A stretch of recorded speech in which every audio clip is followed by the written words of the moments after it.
विवाद अब दुनिया भर में फैलता जा रहा है। इसी क्रम में ये विवाद अब भारत में भी आ गया है, जहां कुछ दिन पहले मध्य प्रदेश के भोपाल में कई लोग इकट्ठा हुए, वहीं केवड़िया में एकता दिवस के अवसर पर प्रधानमंत्री नरेंद्र मोदी ने फ्रांस कार्टून विवाद पर कहा कि कुछ लोग आतंक के समर्थन में खुलकर सामने आ गए हैं। पिछले दिनों पड़ोसी देश से जो खबरें आई, जिस प्रकार वहां की संसद में सत्य स्वीकार किया गया, उसने इन लोगों के असली चेहरों को देश के सामने ला दिया है।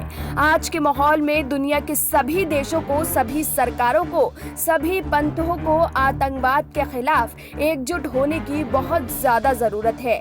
शांति, भाईचारा और परस्पर आदर का भाव ही मानवता की सच्ची पहचान है।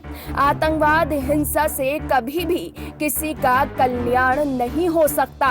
बिना कांग्रेस का नाम लिए पीएम ने कहा कि अपने राजनीतिक स्वार्थ के लिए ये लोग किस हद तक जा सकते हैं। पुलवामा हमले के बाद की गई राजनीति इसका बड़ा उदाहरण है। देश भूल नहीं सकता कि तब कैसी कैसी बातें की गई थी, कैसे कैसे बयान दिए गए थे। देश ये कभी नहीं भूल सकता कि जब देश पर इतना बड़ा घाव लगा, तब स्वार्थ और अहंकार से भरी भद्दी राजनीति कितने चरम पर थी।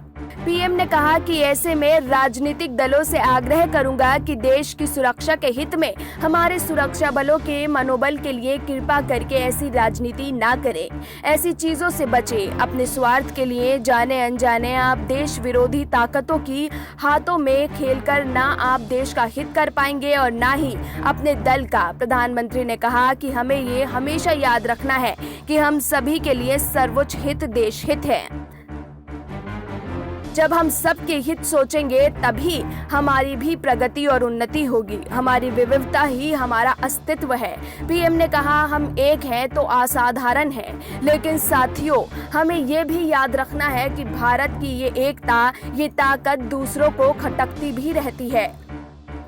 अब प्रधानमंत्री का ये बयान विपक्ष के ऊपर निशाना है, लेकिन देखना होगा प्रधानमंत्री के इस बयान पर विपक्ष की क्या प्रतिक्रिया सामने आती है।